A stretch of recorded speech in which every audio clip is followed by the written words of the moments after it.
to Everything's Cleaner in Texas, the show where we spotlight the people, processes, and products that are helping Texas clean freaks fight dirty better. From hospital sterilization teams to cutting-edge technology, from deep cleaning secrets to industry game changers, if it's making Texas fight dirty, we're going to talk about it on this show. My name's Hank Balch, alongside Dusty Glass, and every episode we'll be diving deep with the experts, innovators, and frontline fighters who are setting the gold standard for cleanliness across the Lone Star State. Because in Texas, we don't just fight dirty, we do it big. So grab your boots, buckle up, it's time to get clean.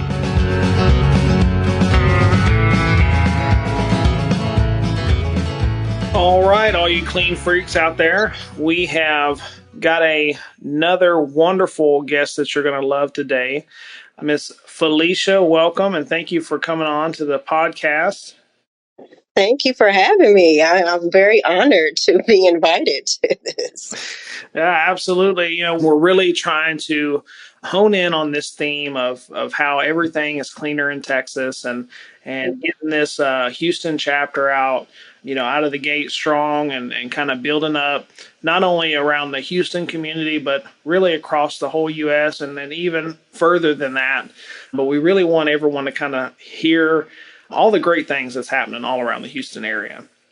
If you can kind of start us off, I really would love all the guests and everyone out there listening to talk about yourself. Tell us about your story. Kind of tell me how you got into this. And I'm really curious. I hear you're a Kansas City Chiefs fan, so I'm really enamored to hear about this in Texas.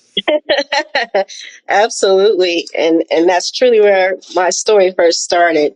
Both of my parents are in healthcare. And so I was the child that grew up at a surgery center where my dad worked.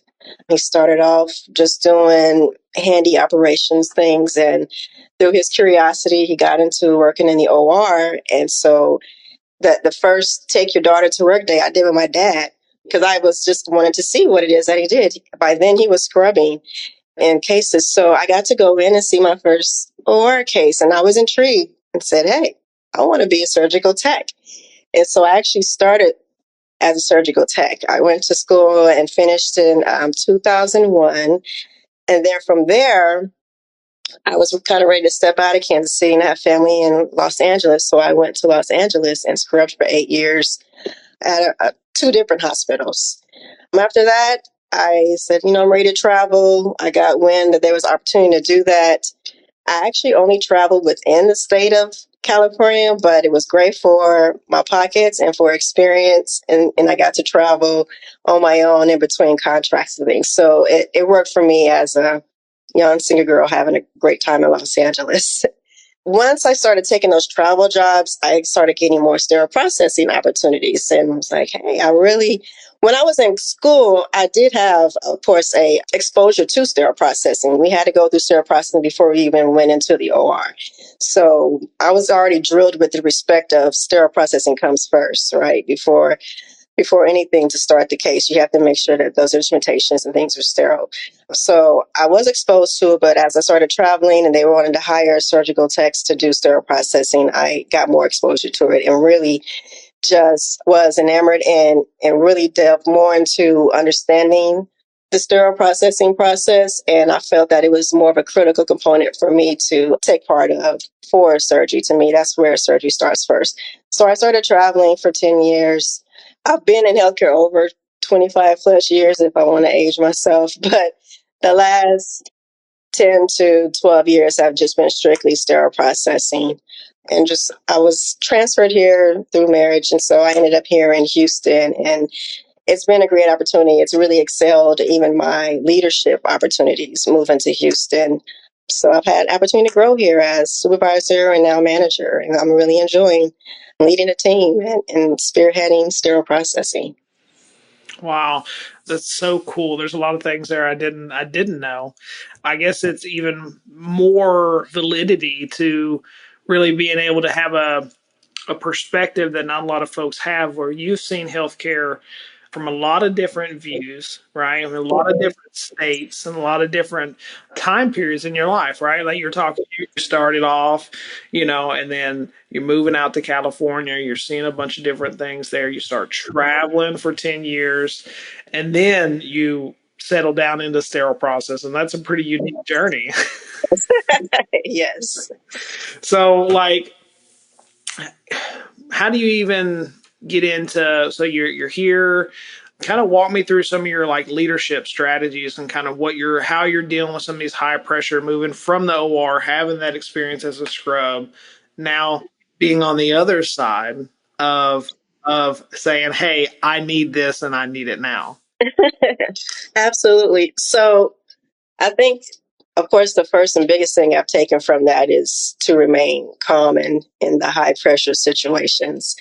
I've had the opportunity to develop that skill quite well to where my staff is like, you don't get upset about anything. I was like, well, we have a task we have to complete. So what's going on? And let me see how I can help. Let's go ahead and tackle what's going on at the time. And that's how I kind of really start off some of the day-to-day challenges. Of course, if we're getting that call and saying we need this now, it's okay, this is what we need to do. And I give the orders to the team and they go and tackle what needs to be done. So that's the first thing, just remaining calm and not reactive, right? I react in action, not in expression. The second thing I must say I do is, of course, I assess the situation. I prioritize what needs to happen. So if we're talking about relationship to the OR, again, I find out if it's instrumentation related. Do we have anything to put in place of what it is that we need? Do we have additional inventory? Are we able to do a turnover?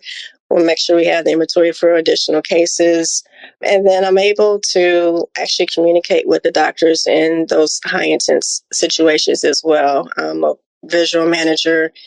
They know me. I get to go in there and speak with them and say, hey, what can we do to make this better for you at this time? And then we make sure we get it done. And then I follow up with the doctors after that.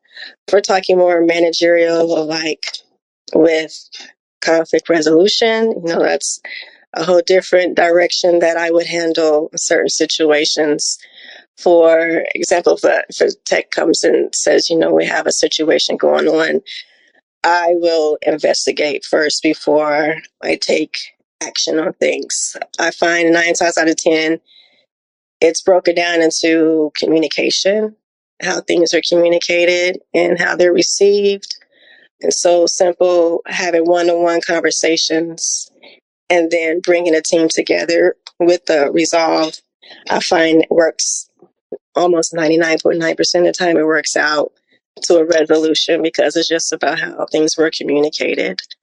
Also, building a strong team was very, very important, especially where I'm at. I've had an opportunity to bring in new technicians. I've had the opportunity to work with my supervisors that I have so that we can build a rapport of leadership. I'm very democratic in how I handle a lot of things. I'm not authoritarian. I don't dictate things. I involve them into a lot of the things that are happening, very transparent so that they know what's happening and why I have this option to make the decisions. I give them the opportunity for input because they are the ones that are mostly on hand handling these situations. So I would rather have their input than to try to force them to do something that's not going to work for our flow or process. So I'm very democratic in how I handle my leadership with the leaders and with the team. We do a lot of open forum communication with each other. To me, that helps to bring down a lot of the pressure and stress of the department because we're able to communicate a little easier with each other when things get built up.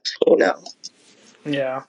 It's really cool because I always tell, I traveled for a while. We kind of went over my story on one of the first podcasts, and I traveled for a while. And, it's the funniest thing. I always said the best sterile processing technicians I had ever seen were always scrubs first. Always. Right. Always scrubs first. And I don't know. I think that, it's really because they are able to connect both sides of the picture, right? They see it, they do it. I'm curious, like how, because I want to touch on something that you said just a minute ago. when you're missing something in the OR, because, you've had this plenty of times, I'm sure, and something isn't there, something's not available. With you having your scrub background and the SPD background, knowing that there may be another set that has the exact same instrumentation that you need that we already have sterile. There's no reason to panic. That's why you're always cool as a cucumber, because you're like, hey, in this doctor set over here, we have the same instrumentation. Just go ahead and grab that guy, send it over, and we're good. We'll deal with this. But how do you get that to the rest of your team? How do you get that to your supervisors or even your technician level? Sure. To me, just being a constant in one of our open forums, we had the opportunity to only choose one word that we would like people to describe us as. And for mine was intentional. I am intentional in how I communicate. I'm intentional how I work. I am intentional on how I want to make you feel, right? And so I'm the constant for them throughout every day that I come in. They know usually I'm going to come in, I'm going to be bubbly. They know usually I'm going to come in, I'm going to talk to them respect. They know that when I come in, I'm here. The goal is to get through the day with the least amount of opportunities that we have between us and the OR. And so as long as I still keep that constant calm realm and I teach them how to do some troubleshooting along the way, it's not me just troubleshooting. It's not just the supervisors, but we're teaching them and showing them, hey, if there's something you're looking for, you have the tools that you need. So we have SPM for our tracking system. If you need help finding another instrument, go do a search. Don't freak out. Don't say, I don't know. You do have tools here to help you figure out and troubleshoot those things. So half is me remain calm. Me is making sure the leadership, along with myself, educate the team to making sure that, hey, they have the tools to understand there is a process and there's a way that we can troubleshoot things and to be able to provide an answer for the OR, because at the end of the day, that's all they want is an answer. So it's just guiding them in that direction so that they can handle those situations themselves and not freak out and feel helpless, in those times. Yeah. So I'm curious on how do you tie that into some of your quality, right? Because you're trying to teach them, you're trying to show them these things. How do you tie that into your quality control measures and trying to give that excellence, right? Because really, at the end of the day, we all know sterile processing, we don't want any mistakes, right? I mean, we don't want any. That's the goal, but we know that they're there, that it's going to happen, right? So when they do happen, kind of how do you bring that around and able to bring that to your team and not only encourage but educate and get them on the other side of it? Well, you touched the first part was educate. When they come in, it's making sure that they have a strong orientation foundation to how we handle our processes in the department. And so we make sure they have a good checkoff. We have a very standard list to go by so that they understand the expectations in each area of the department and decon and assembly and sterilization and storage. They understand the expectations and the process that we are to complete for each of those. We've also established a really good quality check system. I can't take full credit for it. They had started working on it, but since I've been there, we've been able to expand it and enhance it even more to where it's not just a SPD quality process. It's SPD, it's periop, it's us with the OR. So we have great collaboration with the OR where we're able to track if the instruments are being sprayed, before they come to the OR. We're able to trend down and see if they're coming without extra bioburden. If we do have a set that's extra bloodied, we do report those things. We put those things in SPM and we report those things in. We have great collaboration, as I said, with the OR to where we're able to drill down and to communicate with the teams and staff of the expectations and things that they missed so that they know that the next time, going forward, to make sure that we're following our process as we've already established. Also, what we've created in SBM is competencies. So it's pretty extensive, but the competencies within SBM helps us with training the team so that they understand, again, the expectations. When we have a tray, we have a second quality check for all of our sets. And so the tech that comes over to do the quality check, they have a list to go by to make sure that it's free of bioburden, that all the instruments are working properly, that the scissors were checked appropriately to see if they're dull, if the osteotomes are right, if, the keratins, everything that we know is critical to making sure that a tray is 100% clean and ready to be sterilized. We have a competency checkoff list for each tech to go through so that they're educated on how to do those things when they're doing the quality checks. And so that's a big component of us creating a great quality program where I'm at. And again, we're able to pull up and see and make sure that they're following that process. If you follow the process, then we should have those zero errors. Again, we are human and there is opportunity to miss some things, but the goal is zero. And I do preach that to the team. The goal is zero. We've gotten pretty close and I know that we can get there. And so I just preach, take your time, follow the process, do the quality checks as you've been taught to do. And that's pretty much how we preach every day to our team. Yeah, I'm with you there. I completely understand that. I want to touch back on something that you said that I thought was really cool because I think with you having that scrub background and then you having, that ability to see the both sides like we were talking about earlier, but also developing the relationship with the OR, right? Collaborating with that surgical team. For everyone out there listening, because I'm sure I'm sure everyone else thought the same thing that I did. I'm like, man, that sure is easier than it sounds. Like you're making it sound real easy, Miss Felicia here.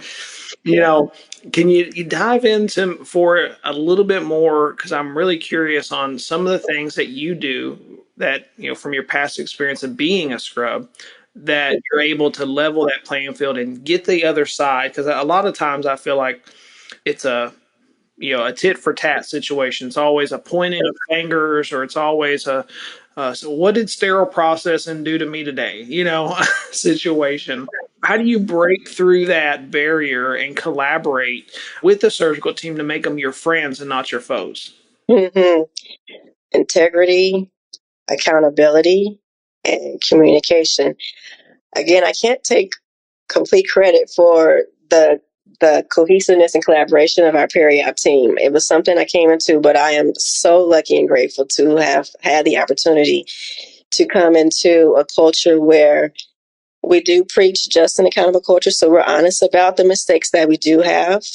We're very open and honest about the mistakes. And it was very uncomfortable when I first started. I'm like, oh my goodness, they're going to put us on blast for everything. But I quickly changed my mindset and say, this isn't a blast. This is we recognize it as a problem, but we're working to get it taken care of. We have opportunities to create our action items to resolve certain things. And it's not just an SPD problem. A lot of the times it is a full circle of the OR and SPD collaborating. And to have that buy-in from the OR, that honestly it was something that was created from the culture, from the head of the surgery department. He brought in a team that literally shut down the OR for 2 days, and they worked on team building and collaborating. I don't recall the name of the program that they implemented, but it included all of the doctors. They had to be involved too in the whole process. And so having that opportunity again to actually communicate with the doctors, they respect what I'm saying. They understand that I do take accountability for things that I do know is on my team that we can work out and work through. I have answers for them and not just made up things. I do go in and get the facts. When I come to them, I've already taken steps to make things happen, to change or address what has happened. And they just want to make sure that we understand the severity or the importance of the problem. So accountability, being open and communicating with the doctors, and the fact that the OR managers and directors, they understand our opportunities in our department. They understand that it is a collaboration. It really it's too good to be true. I am blessed to be part of a team that understands that it is a whole team unit. We have T-shirts that have puzzles, and it has each department period because we literally do work all together. And to be a part of that, yes, it's not something I've experienced in a lot of the hospitals that I worked at, but we do have that at my current hospital. So I'm just blessed. I'm able to represent sterile processing as a piece of the puzzle, and I still come with integrity, honesty, open communication, and accountability. Wow, that's awesome. And it's crazy. I bet everyone here is trying to book their ticket all the way down here to Texas already. They're like, wait a minute, I've never heard of this ever. We got to get down here stat. What's funny is, and I don't know, I listen to a lot of podcasts, and I listen to a lot of self-improvement because I always think we should be trying to improve ourselves. And one of the things that I strive for, and that I think that what it sounds like, what I'm hearing from the facility you're working at and the environment is an environment of psychological safety, right? Like where you are saying that the whole periop is going around, and then they're all blasting out all of the issues and the problems. You're like, wow, I'm gonna be out of here tomorrow. This is gonna be, this is bad, and for it to turn and kind of go, okay, now how do we fix it? Right. Well, now we have it out there. Right. We're all vulnerable to each other. Right. But we're not. People aren't worried that, oh, well, so and so is going to get terminated for this mistake. So and so is going to get. You have a true. It seems to me, this is what I'm hearing, that you've been able to achieve a culture of that psychological safety. Right. And I'm sure that helps a lot when you're like, I don't know if it's just me, but I feel like in the past 5 years, the technology of sterile processing has advanced probably more than the past 10 years or 15 years. And with that, the more complex instrumentation, the more complex robotics, orthopedics, neuro, you name it, any service line that you're involved in, right? You need a culture of psychological safety, to, I feel like, move forward. How do you deal with onboarding that new stuff with this culture that you've developed here, or maybe not taking full ownership for, but you're definitely a part of it. I can tell. I am. Yes. I did have to play a part in shifting some of the culture within our sterile processing department to align with what is happening in OR. That's taken some time, but we're definitely on the right path with the shift in our culture, thoughts, and how we handle things too. They're used to being afraid of, their job being in jeopardy as well. But I've been able to change, I believe, some of those mindsets too. We're here to educate and grow. But with orientation, to me, that was the biggest part.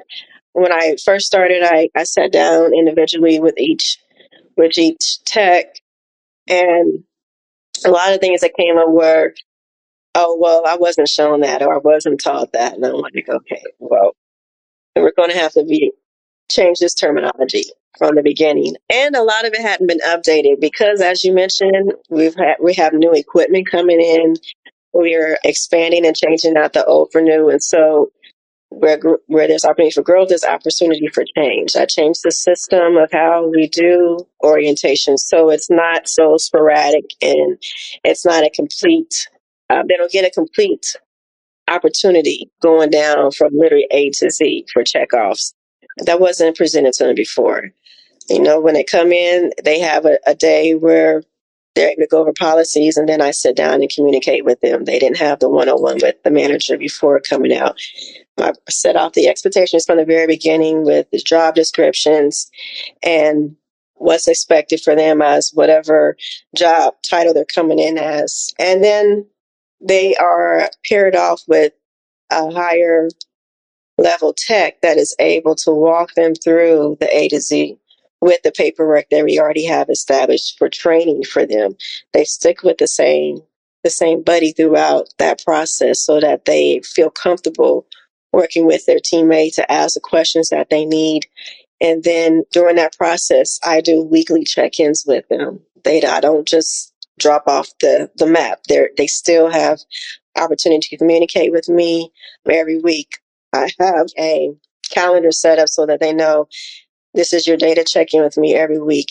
We do use the full 90 days of orientation for them. Generally, it only takes us about 6 to 8 weeks, though, with the techs that we have come in to get them fully trained.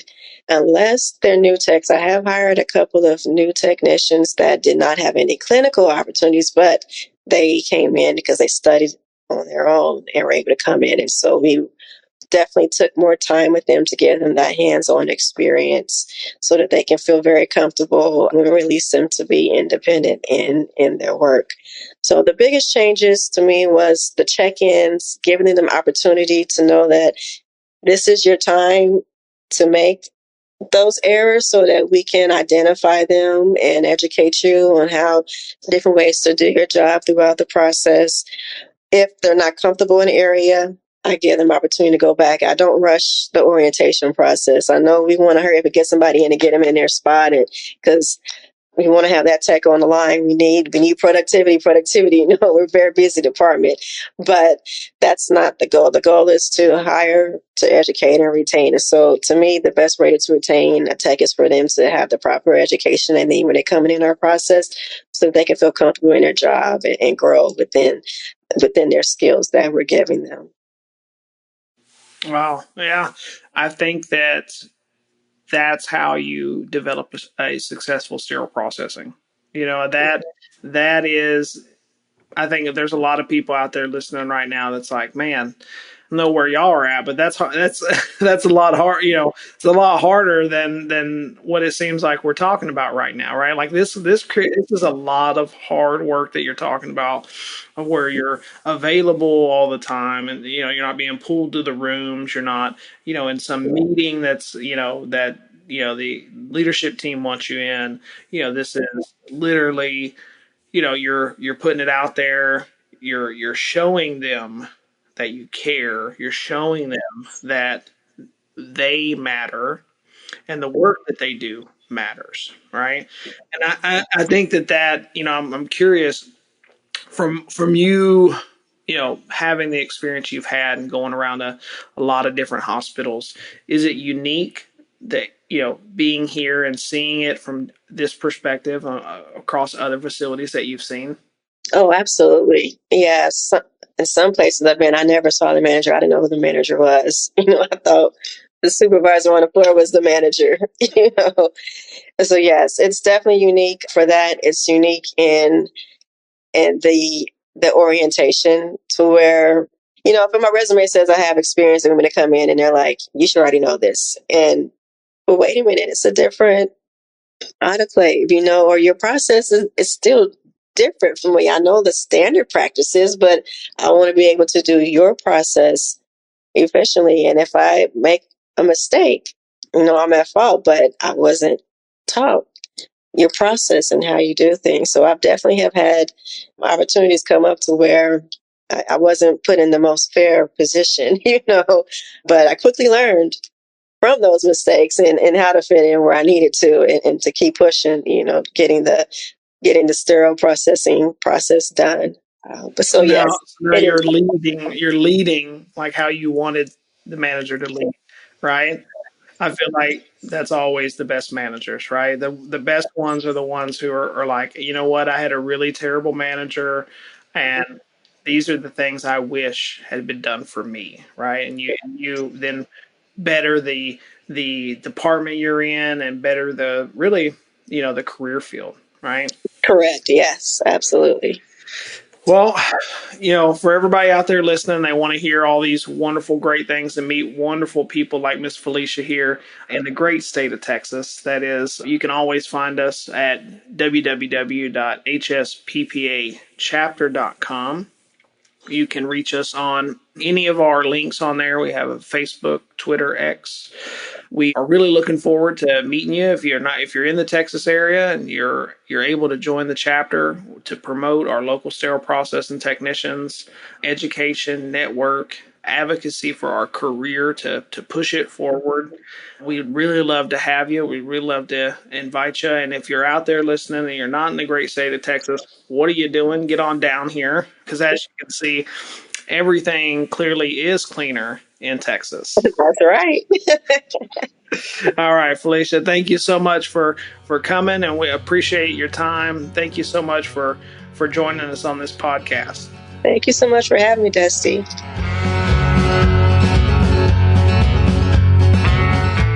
All right, if you loved today's conversation, be sure to subscribe and leave us a review, because this fight against bioburden is as big as Texas. If you've got a sterile processing tip, story, or even product that's making it easier for Texas clean freaks to fight dirty, we want to hear about it. Connect with us on social media anywhere you find Beyond Clean. That's Facebook, LinkedIn, X, and YouTube. Until next time, lasso up those dirty trays and saddle up those sterilizers, because we're about to show the world why everything's cleaner in Texas.